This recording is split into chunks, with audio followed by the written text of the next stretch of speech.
মাঠ ছেড়ে দেওয়ার জন্য আমি আমাদের সাথীদেরকে বলছি এবং যারা আছেন সাধারণ জনগণ তাদেরকে বলছি, ছেড়ে দিয়ে আমরা কামারপাড়া রোড দিয়ে আমাদের পশ্চিম পাশে যে মার্কাজ আছে, মার্কাজের দিকে আমরা সেখানে দিকে গিয়ে যার যার মতো করে আমরা সেখানে সিদ্ধান্ত নিয়ে যার যার মতো করে চলে যাব। আর এই কামারপাড়া দিয়ে বের হওয়ার জন্য, ব্রিজ দিয়ে বের হওয়ার জন্য যাবতীয় আইনশৃঙ্খলা রক্ষাকারী বাহিনী যাবতীয় সহযোগিতা আমাদেরকে করবেন, ওনারা ওখানে সেফটি সিকিউরিটি এনশিওর করবেন। আর এখন এখানে সিদ্ধান্ত হয়েছে সরকার নিজ দায়িত্বে মাঠটা নিয়ে নেবেন, কেউ মাঠের মধ্যে থাকবে না। যেহেতু আমরা সকাল ভোর থেকে এখানে আছি, আমরা এখনই ছেড়ে দিচ্ছি, ওনারাও মাঠে ঢুকবেন না, আমরাও মাঠের মধ্যে ঢুকবো না।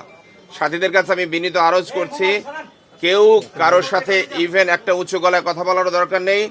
কোনো রকম ক্যাজুয়ালিটি যেন না হয়, কোনো রকম মারামারি না হয়, কোনো রকম সমস্যা তৈরি না হয়। আমাদের সাথীরা এখনই মাঠ ছাড়া শুরু করুক। আর ওনাদের প্রতি উদাত্ত আহ্বান জানাচ্ছি, সরকারের সিদ্ধান্তকে আমরা মেনে নিয়েছি। আমরা যেহেতু মাঠ ছেড়ে দিচ্ছি, ওনারাও যেন ইসলামের স্বার্থে, দেশের স্বার্থে কোনো রকম সমস্যার চেষ্টা না করেন।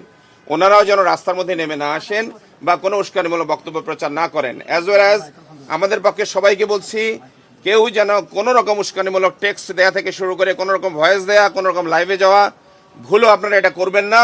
দেশ অনেক রকম অস্বস্তিকর অবস্থার মধ্যে পড়ছে, ইসলামের সুনাম নষ্ট হচ্ছে। আল্লাহর ওয়াস্তে এই কাজটা করা থেকে উভয় পক্ষ বিরত থাকবেন, দুইজনের কাছে আকুল আবেদন করছি।